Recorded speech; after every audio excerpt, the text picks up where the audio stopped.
जय हिंद बच्चों। तो आज हम स्टार्ट कर रहे हैं motion in a straight line. जो आपके पास ग्रेड 9th में मोशन इन वन डायमेंशन करके जो चैप्टर था वही चैप्टर है। वही जो चैप्टर उसे हम एक्सटेंडेड फॉर्म में पढ़ने वाले हैं।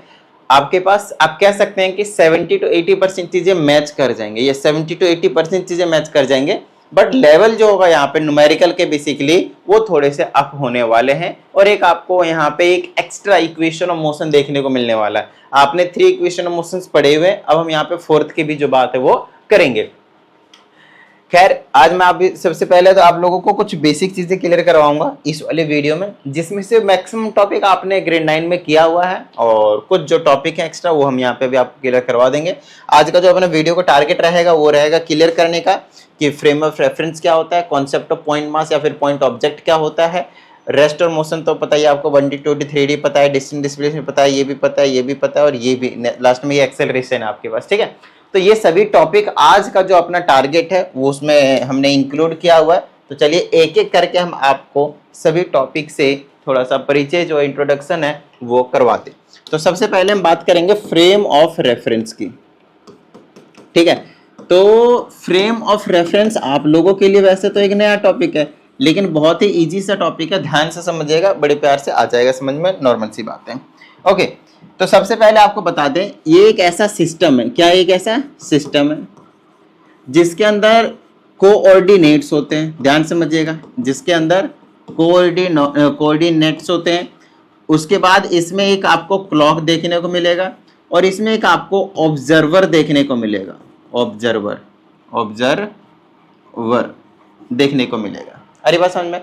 तो देखते जाइएगा, एक ऐसा पूरा का पूरा सिस्टम है। मान लेते हैं कि ये है आपके पास फ्रेम ऑफ रेफरेंस, जैसे कि आपने बॉक्स बनाई, इस बॉक्स को आपको समझना है कि क्या आपके पास फ्रेम ऑफ रेफरेंस है। अब इस फ्रेम ऑफ रेफरेंस में कोऑर्डिनेट एक्सेस होंगे, मतलब इसको मैं इस तरह से रिप्रेजेंटेशन दे देता हूँ, इस वाले को एक्स एक्सिस बोल देता हूँ और इस वाले को वाई एक्सिस बोल देता हूँ, कोऑर्डिनेट एक्सेस होंगे। ठीक है, अगली चीज इसमें एक घड़ी कहीं पे रखा होगा, यहाँ पे बोल देते हैं 12 6 3 9 और घड़ी ऐसे करके कर देते हैं, आपके पास एक घड़ी होगा।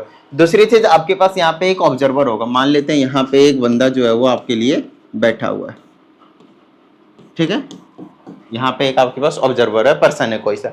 तो इस पूरे सिस्टम को हम फ्रेम ऑफ रेफरेंस बोलेंगे। अब बात आती है कि सर ये जो फ्रेम ऑफ रेफरेंस इसका हम करे तो करे क्या? तो ऐसा करते हैं, मान लेते हैं कि यहाँ पे एक रोड है। अब इसका काम क्या वो बता देते हैं। मान लेते हैं कि यहाँ पे एक रोड है जिसके अंदर क्या है, बहुत सारी गाड़ियां जो है वो भी आपके पास जा रहे हैं। ठीक है, अब ध्यान समझिएगा, गाड़ियां जा रहे हैं, फुटपाथ से पर्सन जा रहे हैं और बहुत सारी चीजें आप जंक्शन में ले सकते हैं, आपकी मर्जी है। ठीक है ना, दुनिया भर की आसपास पेड़ पौधे लगे हुए हैं। ठीक है, अब बात आती है सर ये टॉपिक का मतलब तो ये तो नहीं होगा, इसका मतलब और भी कुछ होगा, समझाते हैं, ध्यान समझिएगा। फ्रेम ऑफ रेफरेंस का कहना है कि कोई भी ऑब्जेक्ट जो है आपके पास, ध्यान समझिएगा, कोई भी ऑब्जेक्ट जो है वो या तो रेस्ट पे होंगे या तो मोशन पे होंगे। सबसे पहले रेस्ट और मोशन का मतलब समझ लेते हैं, क्योंकि ये टॉपिक यहाँ पे आपके पास थोड़ा बहुत जो है वो इन्वॉल्वमेंट इनकी होने वाली है। सबसे पहले रेस्ट को समझते हैं, फिर मोशन को समझेंगे। ठीक है, देखो ये चीज तो कहीं ना कहीं आपको पता ही है कि रेस्ट और मोशन क्या होता है। रेस्ट का मतलब भाई कोई स्टैटिक है, रुका हुआ है, कहीं इधर उधर नहीं मूव कर रहा, उसको रेस्ट में बोलेंगे। मोशन का मतलब मूव कर रहा है, सिंपल सी बात ये। लेकिन इसको थोड़ा सा हम फिजिक्स के लैंग्वेज में समझने की कोशिश करते हैं। इसका मतलब ये होता है कि रेस्ट का मतलब होता है इफ एन ऑब्जेक्ट और if a body, if a person, anything basically does not change its position, does not change its coordinate axis, है ना, कोऑर्डिनेट्स जो होते हैं does not change coordinates with respect to time, तो हम उसे rest में बोलेंगे। अब इसका क्या मतलब है? इसका मतलब ये है कि टाइम बढ़ रहा है, जैसे कि मैं अभी बोल रहा हूँ, अभी मेरे पास टाइम क्या हो रहा है, मान लेते हैं अभी मेरे पास जो टाइम हो रहा है अभी 8:11 हो रहे हैं और कुछ सेकंड्स में भी चल रहे हैं, 12 13 15 इस तरीके से चल रहे हैं। ठीक है, अब 8:11 छोड़ते सेकंडों की बात करते हैं कि 12 सेकंड में मैं यहाँ पे था, फिर मैं पढ़ा रहा हूँ तो आगे पीछे जा रहा हूँ, 15 16 17 सेकंड में मैं यहाँ पे आ गया। तो मैं क्या कर रहा हूँ, टाइम बढ़ रहा है, उसके रिस्पेक्ट में मैं अपनी पोजीशन जो वो चेंज कर रहा हूँ। ध्यान समझिएगा, टाइम बढ़ रहा है और मैं उसके रिस्पेक्ट में अपनी पोजीशन क्या कर रहा हूँ, चेंज कर रहा हूँ। तो हम इसको बोलते हैं कि मैं क्या हूँ, मोशन में, तो मैं मूव कर रहा हूँ, तो मैं मोशन में, ऐसा कुछ होता है। वहीं पे टाइम बढ़ रहा है और मैं बिल्कुल एक जगह पे स्टैटिक हूँ, टाइम बढ़ रहा है, मैं एक जगह अपने जगह स्टैटिक हूँ। फॉर एग्जांपल मेरा कैमरा विथ ट्राइपॉड, पूरा का पूरा क्या है, एक ऐसा सिस्टम है जो पूरी तरह से रेस्ट पे है। टाइम बढ़ रहा है, देख लीजिए टाइम सेकंड्स में जा रहे हैं, बट वो अपनी पोजीशन चेंज नहीं कर रहा है ना, वो अपने कोऑर्डिनेट एक्सिस फिक्स रखा है, जिस भी कोऑर्डिनेट पे था उसी कोऑर्डिनेट पे है, तो हम उसको क्या कहेंगे, रेस्ट पे। तो रेस्ट और मोशन का आई होप आपको क्लियर आइडिया हो गया होगा। अब हम वापस यहाँ पे आते हैं फ्रेम ऑफ रेफरेंस पे। तो फ्रेम ऑफ रेफरेंस में ये जो ऑब्जर्वर होता है, ये जो ऑब्जर्वर होता है, उस ऑब्जर्वर का काम होता है, ऑब्जर्वर का काम होता है क्या करने का, ऑब्जर्व करने का। क्या ऑब्जर्व करने का, पोजीशन ऑफ एनी ऑब्जेक्ट। मान लेते हैं यहाँ से एक कार जा रहा है, हाँ मान लीजिए, बॉक्स से बना दे रहा हूं मैं, तो ये जो कार है वो अपनी पोजीशन जो है मूव कर रहा है, तो हर एक सेकंड में और फ्रैक्शन ऑफ सेकंड्स में आप कह सकते हैं अपनी पोजीशन को चेंज कर रहा है। तो ये ऑब्जर्वर क्या करता है, टाइम के रिस्पेक्ट में किसी भी ऑब्जेक्ट की पोजीशन को चेकआउट करता है, बताता है, और इसी पूरे सिस्टम को हम बोलते हैं फ्रेम ऑफ रेफरेंस। आई बात समझ में, फ्रेम ऑफ रेफरेंस। क्लियर है, कोई दिक्कत वाली बात नहीं है, डन है, ठीक है। आइए अब इसी में ही एक और टॉपिक है, मतलब इसी के अंदर आप बोल सकते हैं कि ये जो फ्रेम ऑफ रेफरेंस होते हैं वो दो तरह के होते हैं। पहला होता है इनर्शियल फ्रेम ऑफ रेफरेंस और दूसरा होता है non inertial frame of reference. तो दोनों का मतलब समझने की कोशिश करते हैं। इनर्शियल फ्रेम ऑफ रेफरेंस, ठीक है ना, फ्रेम ऑफ रेफरेंस।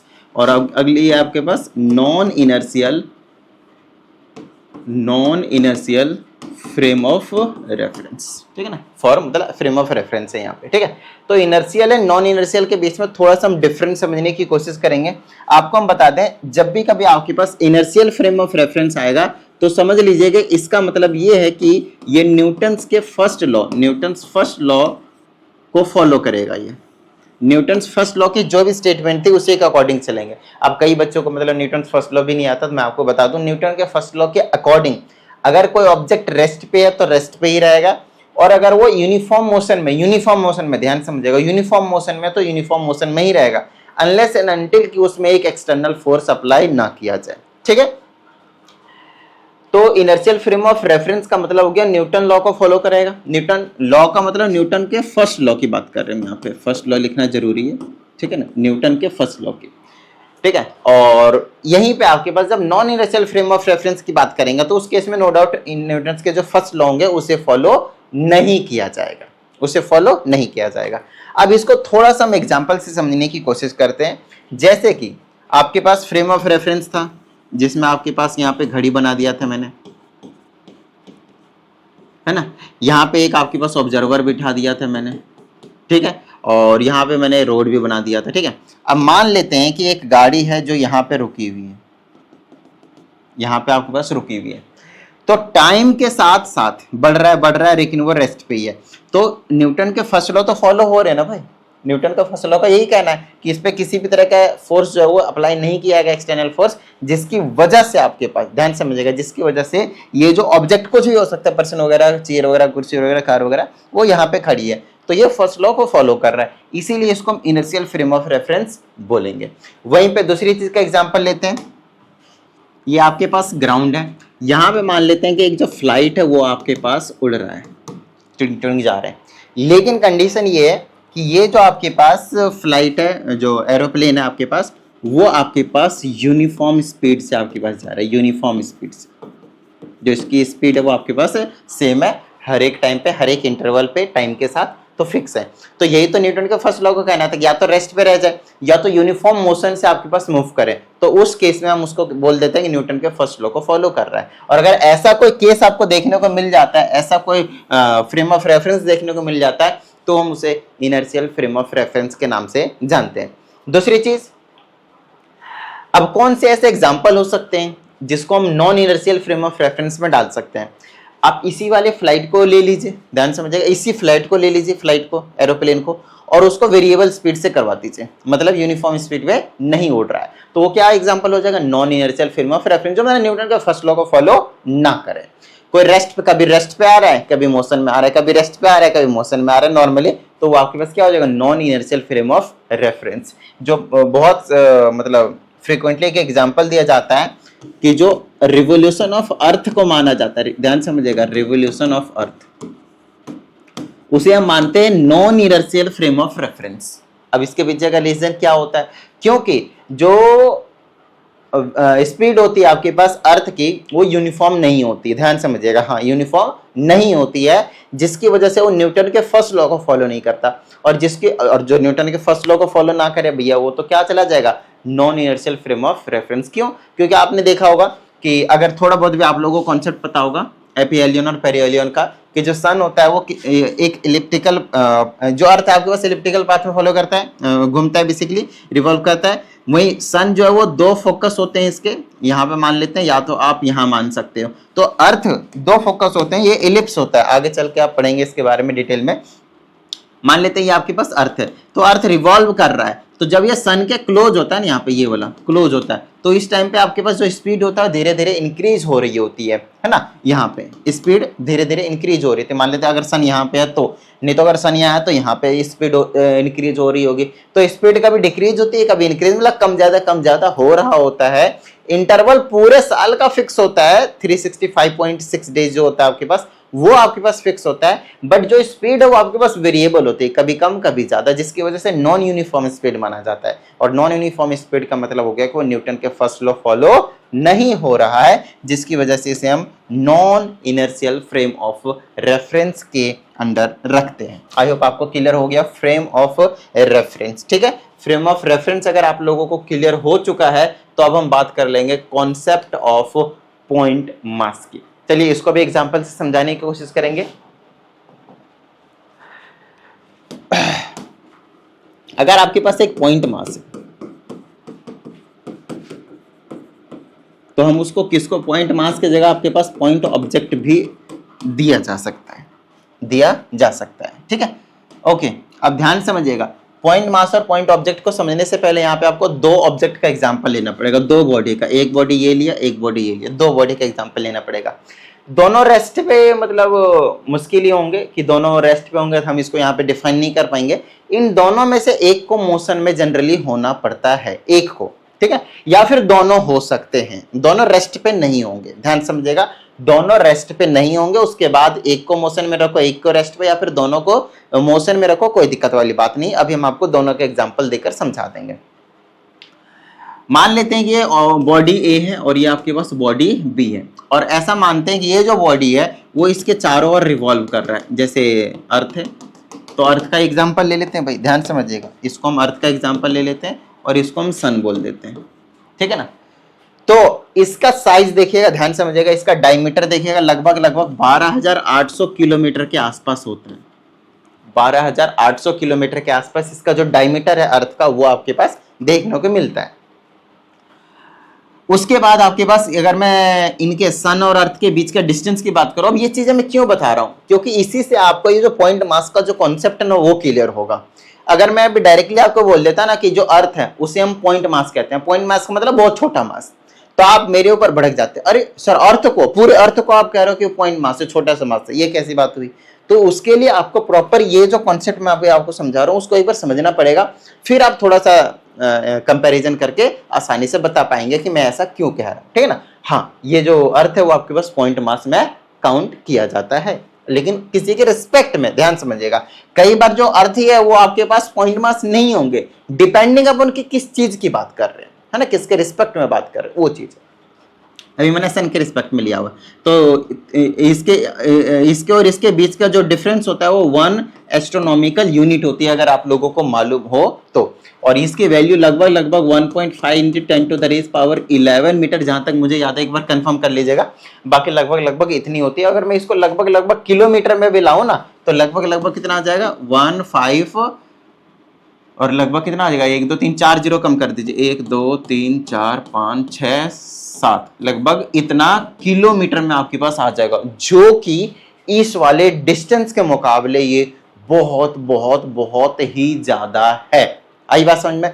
अब हम समझेंगे आपको कि पॉइंट मास क्या होता है, ठीक है। अब ध्यान समझिएगा, एक बॉडी, ध्यान समझिएगा, या फिर दोनों बॉडी अगर मोशन में है, तो उस केस में एक ऐसा बॉडी, ध्यान समझिएगा, एक ऐसा बॉडी जिसका डायमीटर, या फिर आप साइज कह लीजिए, डायमीटर काफी कम हो एज कंपेयर टू उन दोनों के बीच के डिस्टेंस, इसके मुकाबले काफी आपके पास कम होना चाहिए। अरे बस समझ में, क्या, इसका डायमीटर इनके बीच के डिस्टेंस के मुकाबले, आई बात समझ में। तो इसका जो आपके पास डायमीटर है वो बहुत ज्यादा कम है एज कम्पेयर टू इसके बीच के डिस्टेंस के बराबर, अरे के कंपैरिजन में बेसिकली। तो इसीलिए हम इस केस में अर्थ को क्या कर रहे हैं, क्या कह रहे हैं भाई, आपके पास पॉइंट मास कह रहे हैं या फिर पॉइंट ऑब्जेक्ट कह रहे हैं। दूसरी चीज, मान लीजिए आपके पास ट्रेन है, ऐसे आ रही है जा रही है यहाँ से ट्रेन, ये एक प्लेटफॉर्म है आपके पास, यहाँ पे आप खड़े हैं, इस वाली पोजीशन पे आप यहाँ पे खड़े हैं। तो अगर आप नोटिस करेंगे तो इस वाले का जो डायमीटर होगा, लेंथ ये वाला खतरनाक वाला, वो लेंथ बोल लीजिए पूरी की पूरी, वो काफी ज्यादा है एज कंपेयर टू इनके बीच के डिस्टेंस का। ध्यान समझिएगा, कोई सा भी एक बॉडी हो सकता है, जरूरी नहीं कि ये वाला और या फिर ये वाला, कोई सा एक बॉडी, ये बहुत ज्यादा है। तो ये जो ऑब्जेक्ट कहलाएगा, ये जो पर्सन कहलाएगा, वो एक पॉइंट मास ऑब्जेक्ट है, पॉइंट मास या फिर पॉइंट ऑब्जेक्ट बेसिकली कहलाएगा। आ रही बात समझ में। तो जनरली ये आपके पास जो कॉन्सेप्ट है वो रहता है पॉइंट मास या फिर पॉइंट ऑब्जेक्ट का। आई होप आप लोगों को क्लियर हो गया होगा ये वाला कॉन्सेप्ट भी। तो आपको ये क्लियर करवा दिया, ये क्लियर करवा दिया, ये क्लियर करवा दिया। अब हम बात करेंगे 1 डायमेंशन, 2 डायमेंशन एंड 3 डायमेंशन के बेसिकली बारे में। ठीक है, तो आइए इसके बारे में समझते हैं।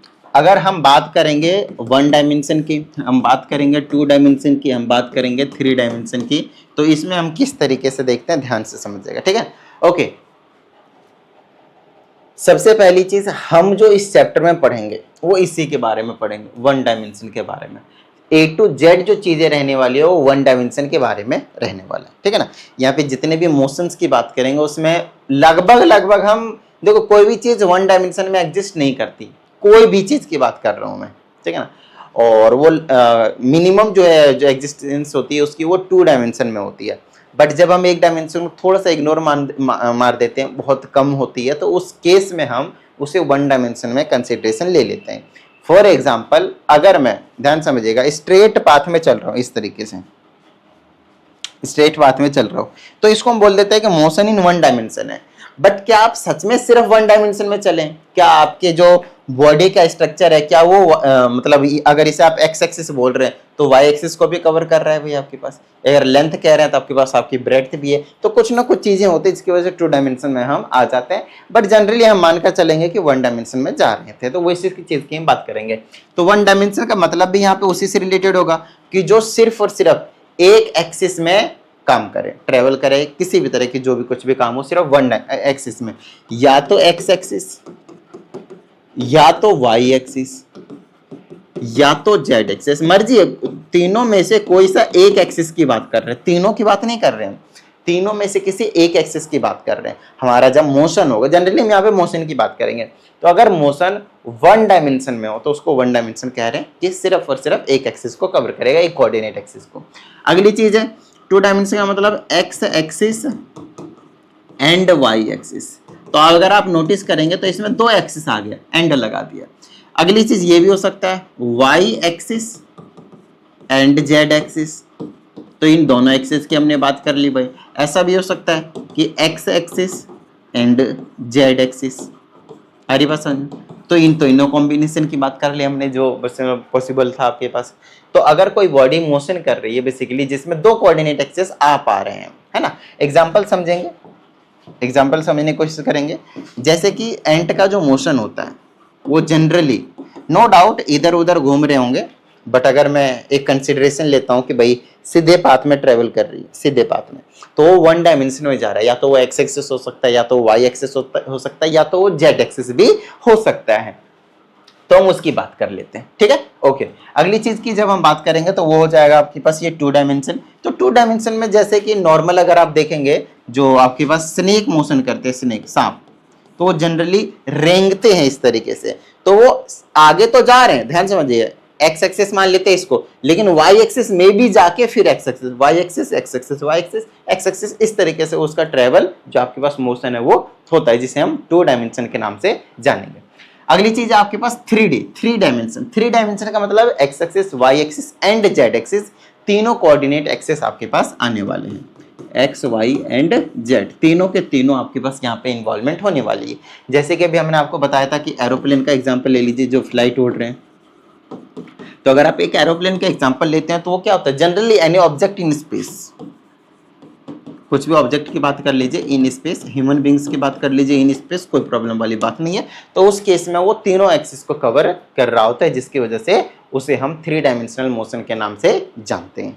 तो आई होप आप सभी को यहाँ तक की जो चीजें हैं वो आप लोगों को क्लियर हो गया होगा। ठीक है, आइए आगे की हम बात करते हैं। और अब की जो चीजें आप लोगों ने पहले ही 9th क्लास में ये सभी चीजें की हुई है, तो इन शॉर्ट मैं थोड़ा सा चलता चला जाऊंगा, ज्यादा डिटेल में नहीं जाऊंगा।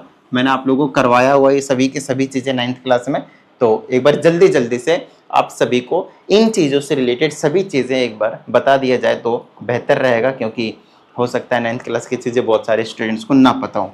तो सबसे पहले हम बात कर लेते हैं डिस्टेंस की, और बात कर लेंगे हम डिस्प्लेसमेंट। ज्यादा डीप नहीं जाऊंगा मैं इनके बारे में, आइडिया दे दूंगा और आप लोगों को याद भी आ जाएगा, जहां तक मुझे ऐसा लगता है।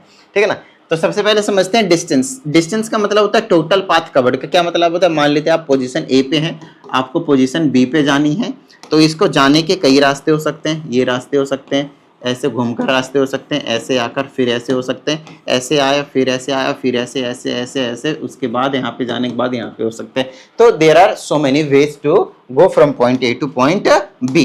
तो ए से बी तक जाने के बहुत सारे अगर रास्ते हैं, तो हम डिस्टेंस किसको कहेंगे, हर एक रास्ते को हम डिस्टेंस कह सकते हैं, डिपेंडिंग अपॉन किस रास्ते से आप जा रहे हैं।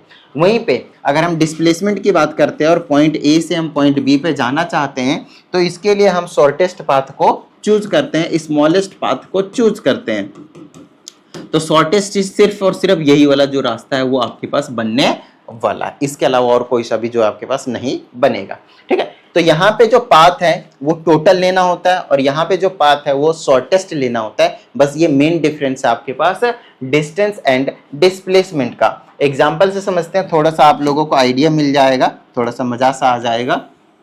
जैसे घड़ी का एग्जाम्पल लेते हैं हम, और यहाँ पे मैंने लिख दिया, तो अगर मैं आप लोगों को कहता हूँ कि अगर एक जो मिनट हैंड था वो 12, ध्यान से समझिएगा, वो 12 पे था, और मिनट हैंड आपके पास घूमकर यहाँ पे यहाँ तक आ गया, 6 पे आ गया, और इसकी जो रेडियस है, मिनट हैंड को पूरी तरह से रेडियस मान ले, मिनट हैंड है ना रेडियस की तरह एक्ट कर रहा है, और वो 7 सेंटीमीटर है। तो आपको यहाँ पे दो चीजें बतानी है, एक डिस्टेंस और एक आपके पास बतानी है डिस्प्लेसमेंट। तो ध्यान समझिएगा, डिस्टेंस का मतलब हो गया कि यहां से लेकर यहां तक आपके पास जो डिस्टेंस है वो कवर करेगा इस तरीके से, मतलब वो हो गया आपके पास 2 पाई आर और डिवाइडेड बाय में 2। क्यों, क्योंकि टोटल जो पेरीमीटर होता है वो 2 पाई आर, लेकिन इसने कवर किया हाफ, टोटल डिस्टेंस की बात कर रहे हैं, तो वो 2 से डिवाइड कर दिया। पाई की जगह 22/7 इंटू रेडियस की जगह 7, तो आपके पास 22 सेंटीमीटर जो आपके पास निकल कर आ जाएगा। आई होप आपको इतना जो क्लियर है वो हो गया होगा। अगली चीज की बात करते हैं लेकिन डिस्प्लेसमेंट की। तो डिस्प्लेसमेंट जो वो 22 सेंटीमीटर नहीं होगा, क्योंकि इसका कहना है भाई शॉर्टेस्ट पाथ। शॉर्टेस्ट पाथ का मतलब होता है final position minus initial position. तो फाइनल पोजीशन क्या थी इसकी, ये वाली, इनिशियल पोजीशन क्या थी, ये वाली, तो इनको माइनस कर दो, दिस माइनस दिस, तो यहाँ पे समथिंग गया जो भी था, जितना टोटल डिस्टेंस होगा, तो सिर्फ ये वाला जो पाथ होगा शॉर्टेस्ट पाथ, वही आपके पास डिस्प्लेसमेंट निकल कर आ जाएगा। तो ये 7 रेडियस 7 कितना हो गया 14, तो 14 सेंटीमीटर जो आपके पास निकल कर आ जाएगा डिस्प्लेसमेंट। ये था मेन कॉन्सेप्ट आपको समझने के लिए। आपको बता दें, जो डिस्प्लेसमेंट होगा या फिर डिस्प्लेसमेंट होगा, वो आप कह सकते हैं कि हमेशा छोटा होगा किससे, डिस्टेंस से। लेकिन एक और कंडीशन हो सकती है जिसकी इसमें ये डिस्टेंस के इक्वल भी आ सकता है।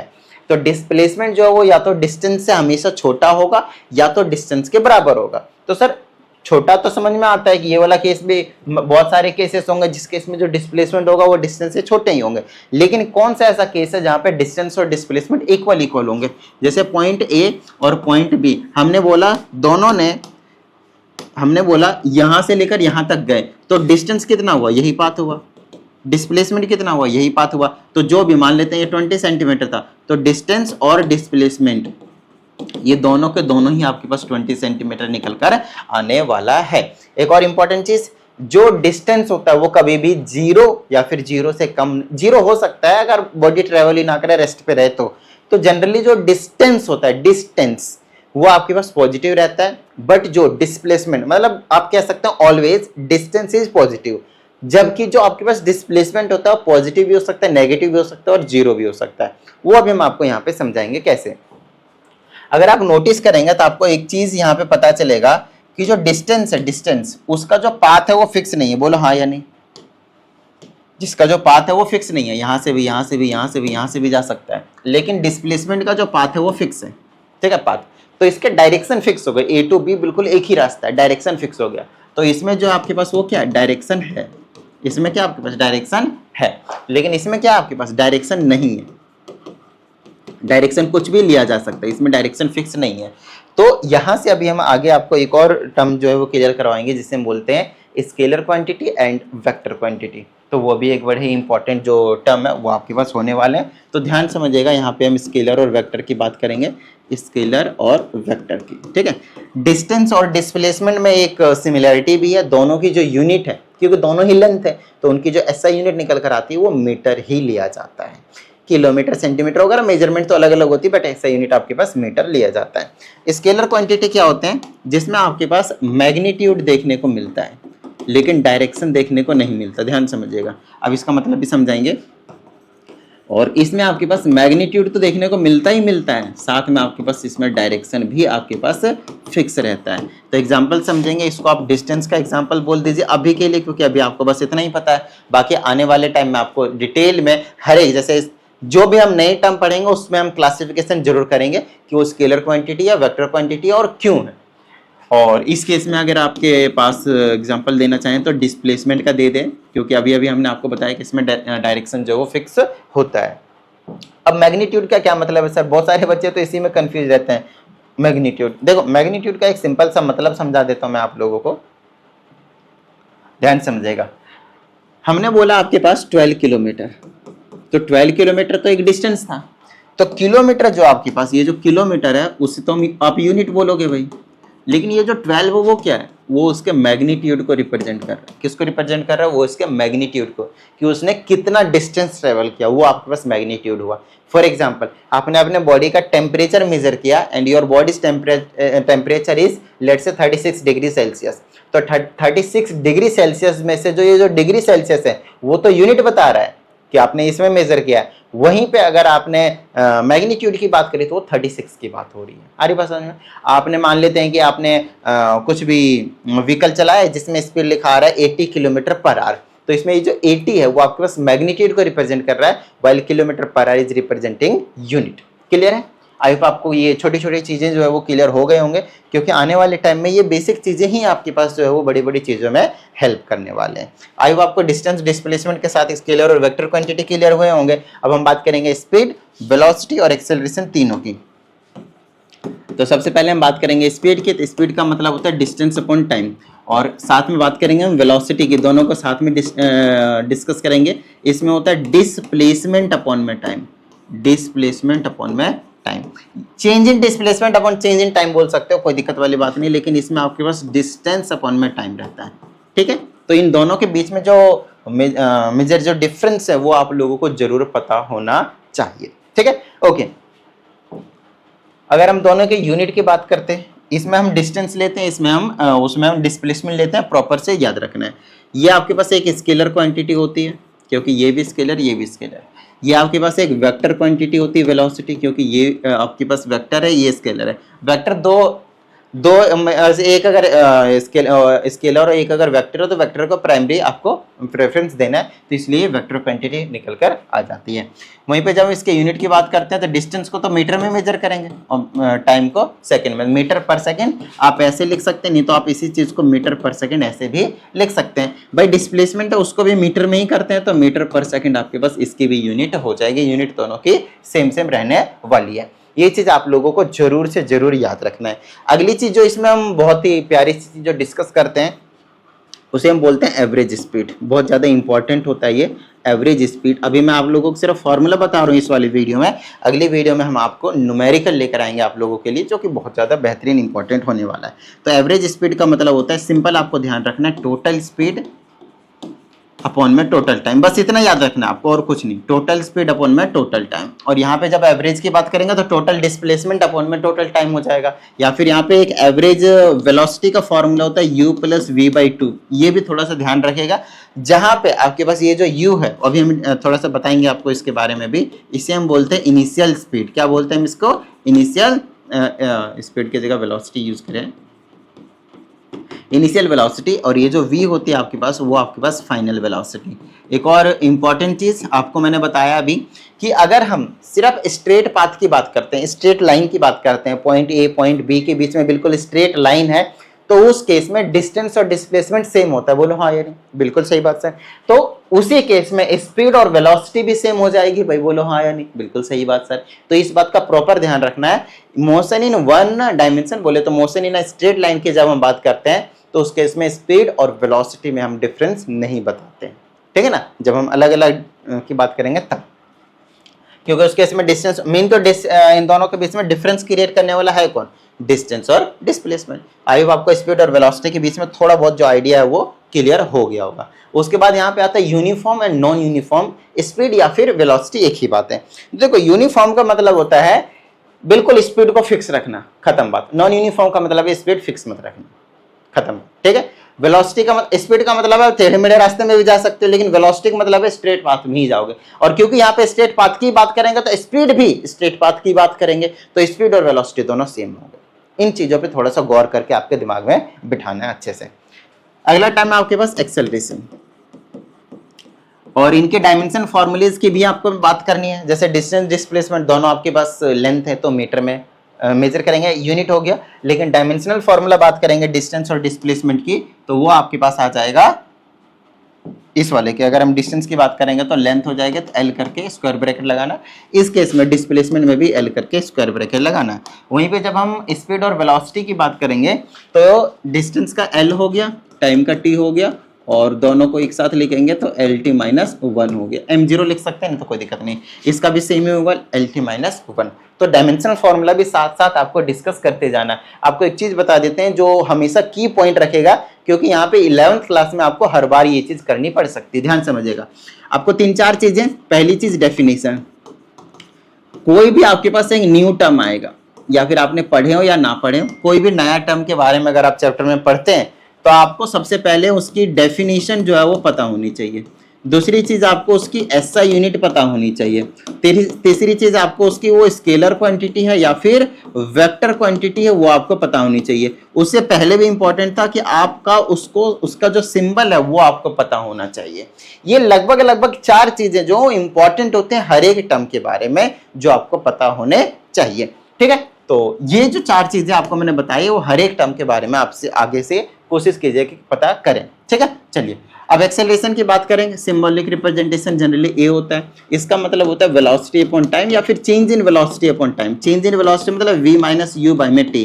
तो चेंज इन वेलोसिटी का क्या मतलब हुआ, आइए हम आपको थोड़ा सा समझाते हैं v और u से रिलेटेड चीजें, क्योंकि यहाँ पे हमें जरूरत पड़ेगी। मान लेते हैं कार है यहाँ पे, और ये जो आपके पास कार है, हाँ ये गोल सा कार मान लीजिए, जो इनिशियली रेस्ट पे था। रेस्ट पे होने का मतलब है उसकी जो वेलोसिटी है वो जीरो था, मतलब इनिशियली उसकी जो इनिशियल वेलोसिटी वो आपके पास जीरो था। जब हमने इसको स्टार्ट किया तो ये 20 मीटर पर सेकंड से चलना शुरू किया, तो उसको हमने बोल दिया कि v जो है फाइनल वेलोसिटी जो आपके पास 20 मीटर पर सेकंड है। दूसरा कंडीशन लेते हैं, एक बॉडी है आपके पास, पहले से ही मूव करता हुआ आ रहा है, मान लेते हैं 20 मीटर पर सेकंड से, बाद में हमने एक्सेलरेटर दबा दिया और तेजी से, तो अब इसकी जो स्पीड हो गई वो 40 मीटर पर सेकंड हो गया। तो ये जो वेलोसिटी हुआ वो फाइनल हुआ, और जो पहले से चला आ रहा था वो आपके पास इनिशियल हुआ। तो ये ऐसे केसेस आपके पास यहाँ पे देखने को मिल सकता है। और एक्सेलरेशन का मतलब होता है v माइनस यू अपॉन में टी, मतलब चेंज इन वेलोसिटी अपॉन में चेंज इन टाइम भी बोल सकते हैं, कोई दिक्कत वाली बात नहीं है। और इस वाले को v2 minus v1 divided by t2 minus t1, तो रिप्रेजेंटेशन की बात है वो कोई दिक्कत वाली बात नहीं है। मेन चीज क्या है आपको वो याद रखना है कि change in velocity upon change in time. इसका मतलब कि एक्सेलरेशन क्या बताता है भाई, तो एक्सेलरेशन बताता है कि वेलोसिटी टाइम के रिस्पेक्ट में कितना चेंज हो रहा है। वेलोसिटी, किसी बॉडी की वेलोसिटी पर सेकंड कितना चेंज हो रहा है, ये मतलब है इसका। यूनिट इसका निकालेंगे तो क्या निकलेगा, देखिएगा मीटर पर सेकंड तो पहले ही था, नीचे सेकंड आ गया तो ऊपर चला जाएगा, तो मीटर पर सेकंड स्क्वायर बोलेंगे इसको, मीटर पर सेकंड स्क्वायर, या फिर आप इसको ऐसे भी रिप्रेजेंटेशन दे सकते हैं। इसके अगर हमने ऐसा यूनिट की बात कर ली, डायमेंशन फार्मूला की बात करेंगे, वेलोसिटी का होता है एल टी माइनस वन, और नीचे में टाइम है, ऊपर चला जाएगा तो L T minus two, square bracket में जरूर क्लोज कीजिएगा, वरना 1 मार्क्स का क्वेश्चन होगा, हाफ मार्क्स आपके कट जाएंगे, ठीक है। चलिए उसके बाद इसी में आपको वही सारी चीजें की बात करेंगे, यूनिफॉर्म नॉन यूनिफॉर्म आपको पता है, ग्राफिकल रिप्रेजेंटेशन हम आपको अगली वीडियो में बताएंगे, तो टेंशन मत लीजिएगा, ठीक है। दूसरी चीज है आपके पास यहाँ पे इंस्टेंटेनियस स्पीड, ठीक है, इंस्टेंटेनियस स्पीड। या फिर इंस्टेंटेनियस स्पीड की जगह आपको या तो वेलोसिटी देंगे या तो एक्सेलरेशन देंगे जनरली, ठीक है। तो वेलोसिटी या फिर एक्सेलरेशन, इन दोनों की चीज़ों की बात करेंगे, ध्यान समझिएगा। इंस्टेंटेनियस का मतलब क्या होता है, सबसे पहले वो बताएंगे। इंस्टेंटेनियस का मतलब होता है at any instant, at any instant. At any instant का क्या मतलब है सर, तो इंस्टेंट का मतलब होता है टाइम, तो मतलब हम एट एनी टाइम की बात करेंगे, किसी पर्टिकुलर टाइम की बात करेंगे, very short interval of time की बात करेंगे। जब भी इंस्टेंटेनियस आएगा तो हम वेरी शॉर्ट इंटरवल की बात करेंगे, very short interval of time की जो हम बात करेंगे, ठीक है। अब बात है सर यहाँ पे हमें पता कैसे चलेगा, एग्जांपल लेते हैं, ध्यान समझिएगा। एक बॉडी है, मूव कर रही है 40 की स्पीड से, 40 kilometre per our, 40 kilometre per our की स्पीड से। अगर कोई बॉडी 40 किलोमीटर पर आवर की स्पीड से मूव कर रहा है तो भाई बॉडी ए से बॉडी बी के पोजीशन पे तो जाना ही जाना है, कन्फर्म है। तो मुझे पता करना है कि भाई जैसे कि ये जो डिस्टेंस है वो मान लेते हैं 70 किलोमीटर है, तो मेरे को ये मालूम करने का है कि भाई 20 मिनट और 4 सेकंड में क्या स्पीड होगी, क्या वेलोसिटी होगी। स्ट्रेट लाइन है तो स्पीड वेलोसिटी सेम होगी, तो क्या स्पीड रही होगी इस कार की, जो भी ऑब्जेक्ट है जो मूव कर रहा है 20 मिनट और 4 सेकंड के बाद, उस वाले इंटरवल पे। तो उस केस के लिए हम यहाँ पे यूज करते हैं कैलकुलस का, जिसको हम बोलते हैं डिफरेंशिएशन, डेरिवेटिव का जो कॉन्सेप्ट है वो आपके पास यहाँ पे यूज होता है, ठीक है, ध्यान समझिएगा।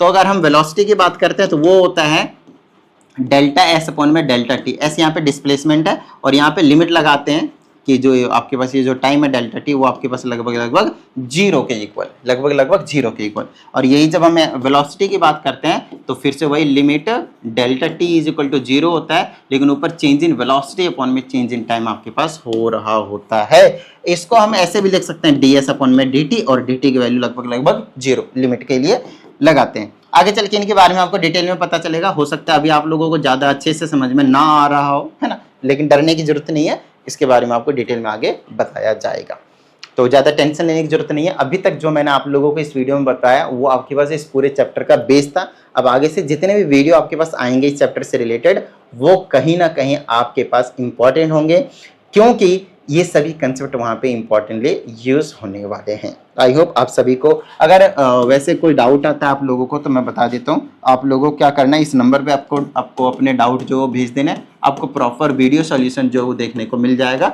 वो आपको मिल जाएगा।